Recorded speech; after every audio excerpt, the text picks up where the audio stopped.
Takatifu, mtakatifu Mungu wangu na baba yangu. Asante kwa ajili ya siku nzuri ambayo Mungu tena umeichagua. Tunakurudishia sifa na utukufu kwa maana Mungu unastahili. Asante kwa ajili ya watoto wako. Asante kwa ajili ya madhabahu hii tena. Tunaikabidhi mikononi mwako. Ni mwaka mwingine tena, mwaka 2026. Mwaka huu dondoshe unono wako. Tunatamani baraka zako. Tunatamani baraka ndani ya mwaka huu. Mfalme wangu tusaidie. Mungu wangu tuongoze. Ujumbe ambao nimeupata kwa ajili yako, ongeza kumtafuta Mungu mwaka huu 2026. Na hii ndio akili ya kutoka. Ongeza kumtafuta Mungu mwaka 2026. Hii ndio akili ya kutoka. Mtu anayemtafuta Mungu ndiye mwenye akili kuliko wote. Lakini shetani kwa bahati mbaya anapofusha fikra za watu kwa nguvu zote ili wasione kumtafuta Mungu ni kupata faida, bali waone kumtafuta Mungu ni kupoteza muda, kukosa cha kufanya, kuwa maskini na kadhalika.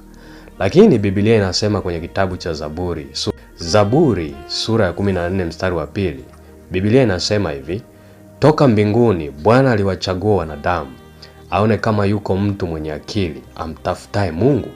Hii ni Zaburi sura ya 14 mstari wa 2, kwamba Mungu anaangalia, Bwana anatazama toka mbinguni, anawachungulia wanadamu, aone kama yuko mtu mwenye akili anayemtafuta Mungu.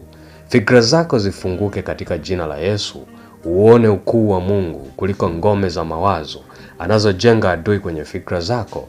Angusha hizo ngome, angusha hizo ngome, na Mungu aweke kiu ndani yako tena ya kumtafuta kwenye kila jambo. Aweke kiu kama Daudi.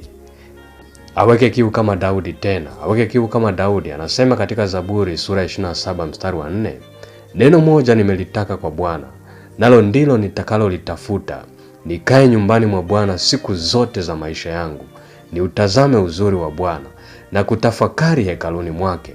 Kwa kuombea mwaka huu 2026, Mungu aweke kiu ndani yako zaidi ya kumtafuta yeye. Maana Biblia inasema anatazama wanadamu, aone kama yuko mtu mwenye akili ambaye anamtafuta. Hii ni Zaburi sura ya 14 mstari wa 2.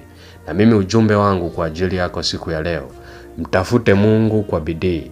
Ongeza kiwango cha kumtafuta Mungu mwaka 2026. Utaona unono wa Mungu, utaona pendo lake, utaona neema yake, utaona nguvu zake jinsi ambavyo zitafanya kazi ndani yako na kukusaidia katika mwaka huu. Utaona wema wake, utajaliwa neema za kila namna, utajaliwa riziki za kila namna. Na vyote hivi ni kwa sababu Mungu yuko upande wetu, anatuongoza katika hatua zote. Kwa ujumbe huu kusaidie tena siku ya leo, mtu wa Mungu.